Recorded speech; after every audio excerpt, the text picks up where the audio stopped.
आज हम खड़े हैं एशिया के सबसे ऊंचे स्टेडियम, जो पौड़ी जनपद का रांसी स्टेडियम जिसे कहा जाता है।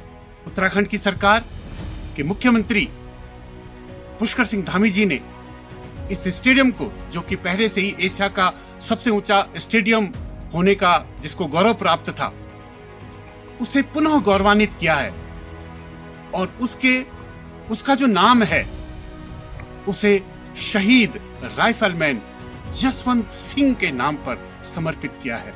यह अपने आप में इस स्टेडियम की शोभा को और भी बढ़ा देता है। हम नमन करते हैं, वंदन करते हैं मां भारती के इस वीर सपूत को। मात्र 21 साल की उम्र, सन 1960 में भारतीय सेना में एक सैनिक के रूप में जिन्होंने अपनी सेवाएं शुरू की। कहा जाता है कि बचपन से ही वीर शहीद, जिन्हें महावीर चक्र से भी सम्मानित किया गया, वे बचपन से ही देश सेवा के लिए लालायित रहते थे और 17 साल की उम्र में ही भारतीय सेना में भर्ती होने चले गए। लेकिन सेना ने उन्हें तब कम उम्र होने की वजह से उन्हें वापस भेज दिया। 19 साल की उम्र में 1960 में वे पुनः सेना में भर्ती होने गए और भारतीय थल सेना की गढ़वाल राइफल्स की 4वीं यूनिट में वे भर्ती हो गए। मात्र 2 साल के अपने सैनिक के कार्यकाल में तब तक भारत और चीन के बीच भीषण युद्ध छिड़ गया और कहा जाता है कि जो अरुणाचल प्रदेश की नुरानांग जो पोस्ट है, वो युद्ध का प्रमुख क्षेत्र था। वहीं पर जो वीर शहीद हैं जसवंत सिंह रावत, उनकी पोस्ट थी।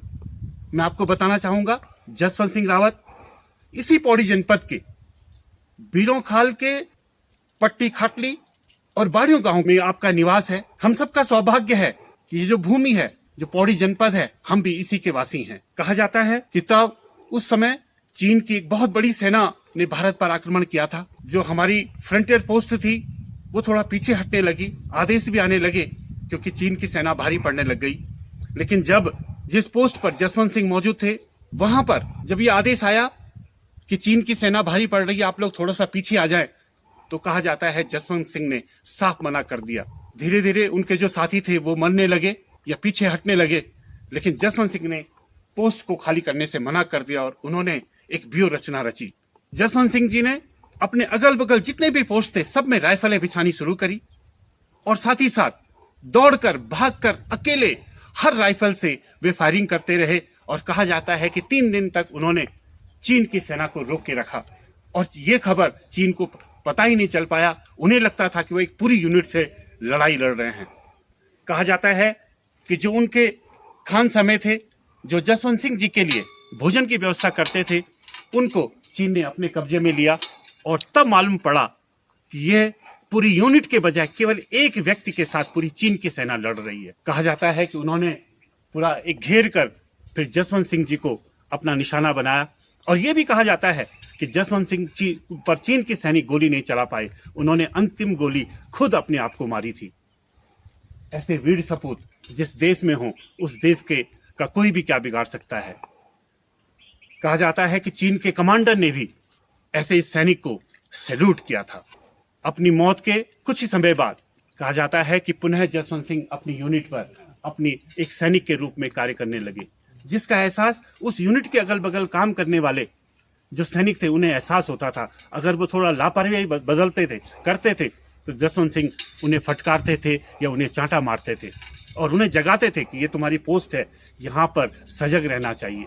कुछ समय बाद भारतीय सेना को भी एहसास हो गया कि जसवंत सिंह भले ही शहीद हो गए हों, लेकिन वो आज भी अपनी पोस्ट पर खड़े हैं, पूरे समर्पण के साथ, पूरी देश सेवा की लगन के साथ, और सेना ने भी उन्हें जीवित मानना शुरू कर दिया।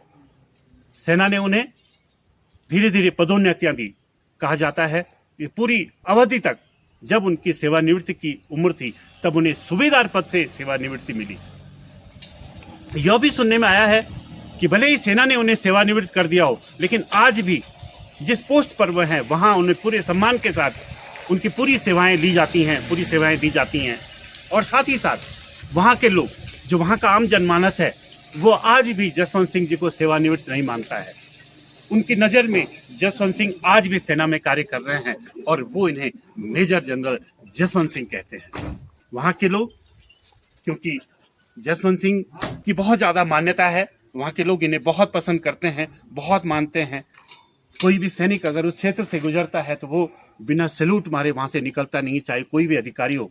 वहाँ का आम जनमानस उन्हें एक बाबा जसवंत सिंह भी कहता है। आज हम सबका बड़ा सौभाग्य है कि उत्तराखंड सरकार ने पौड़ी की इस धरती पर, इस पावन पुण्य भूमि पर जसवंत सिंह जी की मूर्ति इस रांसी मैदान में लगाई है। अब हम सबका कर्तव्य बनता है, क्योंकि यह केवल एक मूर्ति नहीं है। हम ये भी नहीं समझ पाते हैं इन्हें हम शहीद कहें या जिंदा व्यक्ति माने। स्वाभाविक तौर पर ये बहुत पूजनीय है। इस जगह की सुरक्षा करना, इस जगह को सम्मान देना, ये हम सबका कर्तव्य होना चाहिए। सभी से निवेदन करते हैं कि सरकार ने अपनी भूमिका निभाई है। सरकार ने इस पुण्य आत्मा को, इस मूर्ति को यहाँ पर स्थापित किया है। इसे सम्मान देना, इसे मान देना, इसका संरक्षण करना, यह हम सबका कर्तव्य बनता है। आप जब भी इस मूर्ति के सामने आए, कृपया सर झुकाकर इस मूर्ति को जरूर प्रणाम करें। कुछ पता नहीं है कि यह, आप इसे ये न समझें कि केवल पत्थर की मूर्ति है। हो सकता है इस मूर्ति के अंदर जो जीवित व्यक्ति है जसवंत सिंह, यहाँ पर हम सबके मध्य हमें देख रहे हों। हमारा कर्तव्य बनता है कि हम उन्हें वही सम्मान दें जो उन्हें नूरानांग की जनता उन्हें सम्मान देती है और जो भारतीय सेना उन्हें सम्मान देती है। हम नमन करते हैं, वंदन करते हैं और प्रणाम करते हैं ऐसे वीर सैनिक को। मैं जगत किशोर बरथवाल, हिमालय प्लस, उत्तराखंड की आवाज। अगर आपको हमारी खबर अच्छी लगती है तो कृपया हमारे इस चैनल को लाइक करें, सब्सक्राइब करें और फॉलो करें और साथ ही इसे शेयर भी करें।